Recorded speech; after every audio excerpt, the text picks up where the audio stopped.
Alors dites-moi, qu'est-ce qui vous amène?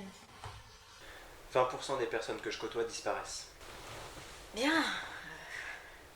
Dites-moi un peu plus, expliquez-moi. Vous voyez, ce matin pour venir, j'ai pris le bus. Et à l'arrêt du bus, il y avait 5 personnes qui attendaient. Quand le bus est arrivé, il y en avait plus que 4. Mais est-ce que c'était déjà arrivé? Est-ce que la personne n'était pas tout simplement partie?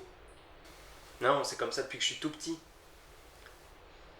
À la maison, on était 6.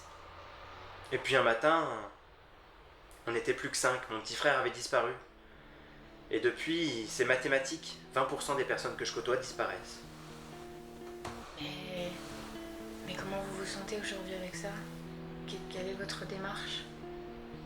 C'est vrai qu'il y a des fois où j'ai essayé de l'utiliser. Je me souviens, quand j'étais à la fac, j'étais militant à gauche.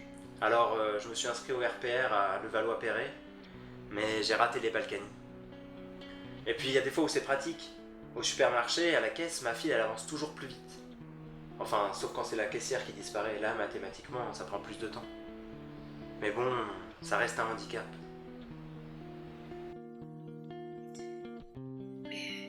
Mais est-ce que les gens reviennent parfois? Mais je suis pas en train de vous parler de fantômes. Je vous parle de personnes qui disparaissent. Mais ce que je comprends, monsieur Vacher, aujourd'hui, c'est que quelque part vous vous mettez en danger si 20% des personnes que vous côtoyez disparaissent. Mais j'ai vu 4 autres psys avant vous, et y a pas eu de problème. Je vois pas où est le danger.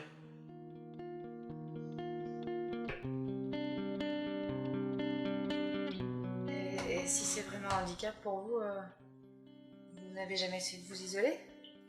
Évidemment que j'ai essayé de m'isoler. Mais 20% des êtres vivants que je côtoyais disparaissaient. Écologiquement parlant, c'était pas viable. Et, les femmes aussi?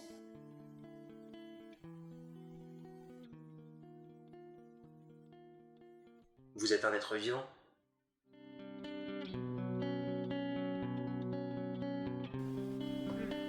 Est-ce que je vous fais peur? Non. Non, vous savez, moi, mon boulot, c'est juste d'aider les gens comme vous.